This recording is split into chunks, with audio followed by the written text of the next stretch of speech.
we were at the playground, a local neighborhood playground where we should go, and we were playing basketball. Me and my wife were playing basketball, and the kids were out and playing the playground. And I look over and I see these guys kind of lurking in the bushes. They kind of look like engineers, actually, lurking in the bushes. Like, what's going on? And this guy walks by us, and I go, that really looks like Bill Gates.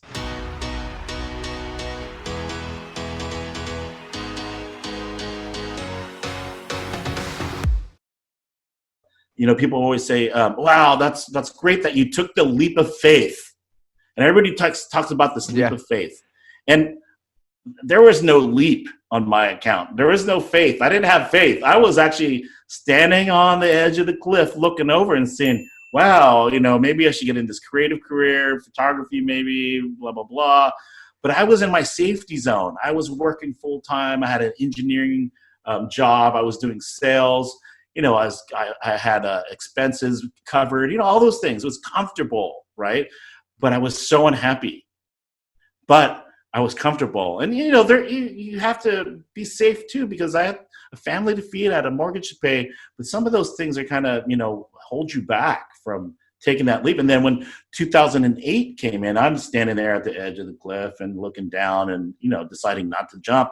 And the economy did that for me. It actually came up from behind and just kind of kicked me. I was like looking over the edge and just shoved me with the foot, kicked me in the butt, and just shoved me over that edge.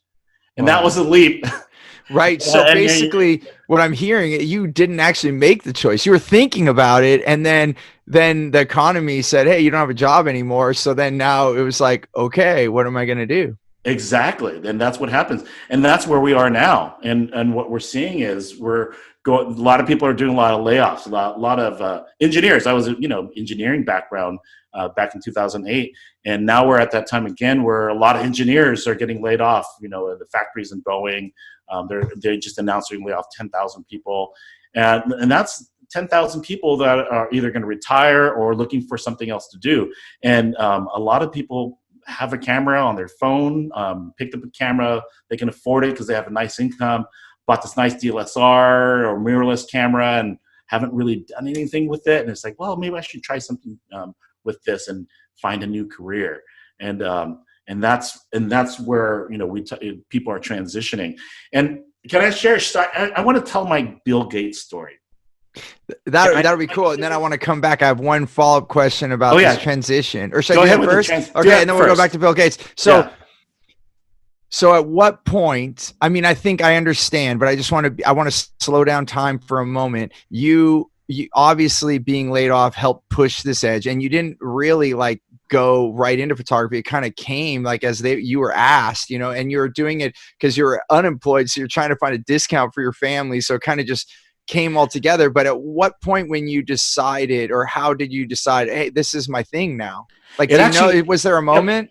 No, It actually overlapped. Actually, all that started while I was working as an engineer. So, I actually built a customer base with the ballet and the opera and some other theater companies doing their events while I was working. Was working part time, and I didn't consider it as a job or a business because I was just doing it. People just asked me, and I said, "Sure, okay, I'll do that."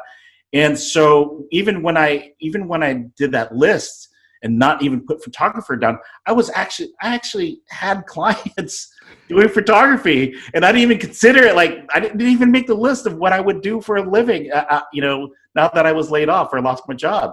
And so then I just said, well, maybe, I got this photography thing. I'm actually making money doing it. Maybe I should do that full time, 100%, go 100% all in. And that's the point when that's the trigger, when there was no other option and I went 100%. I didn't have anything else to fall back on. I didn't have some sort of money coming in for my family, or I didn't have a job that was keeping me safe, or my wife had her own job that was feeding the family or anything like that. I didn't have anything else. And so it forced me to really make some decisions and focus on this photography business and making this thing work and figuring out what type of clients do I need or do I want to do. I did some weddings at the beginning and I figured, oh God, I hated that experience.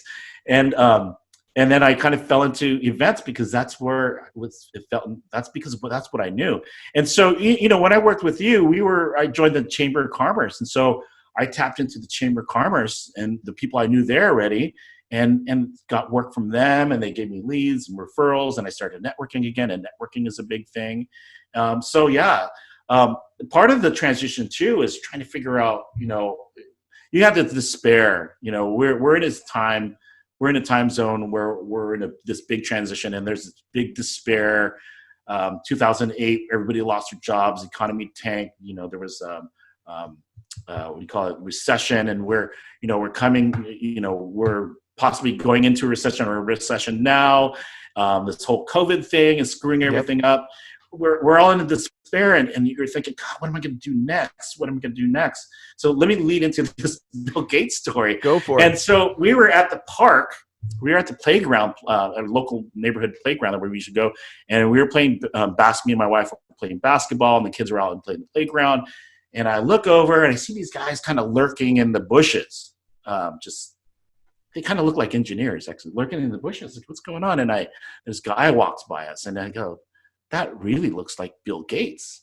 I mean, right by the basketball court we're playing, and he's like, wow, Bill Gates is watching us play basketball. That's weird. And that must really look like. And then I noticed the security people, and I realized that Bill Gates was there with his family. Okay.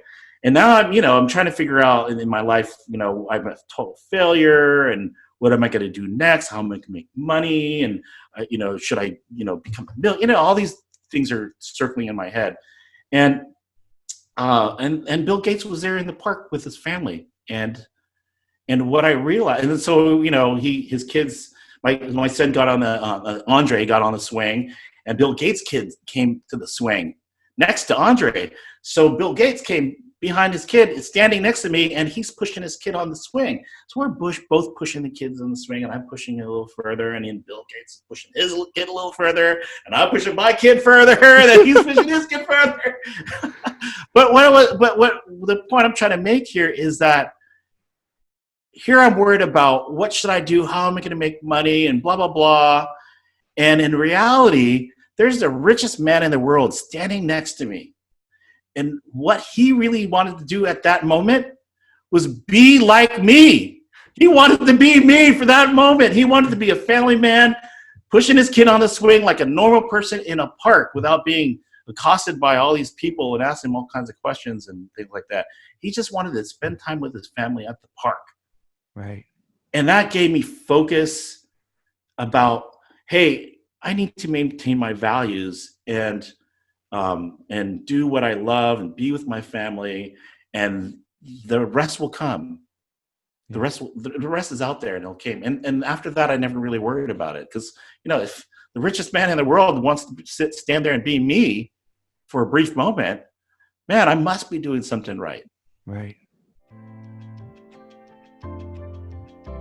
Hey there, I want to give you something really big. It's called Clear Path to Customers. It's the way that we get the right language to get the right client. I like to call them your wow clients, so that you can have more results, more revenue, more raving fans, and more referrals. And I want to give this to you absolutely free. And all you have to do is go to stevenapolitan.com to check it out, or you can look at the description here. We'll put the details there. As always, remember, choose gratitude and create freedom.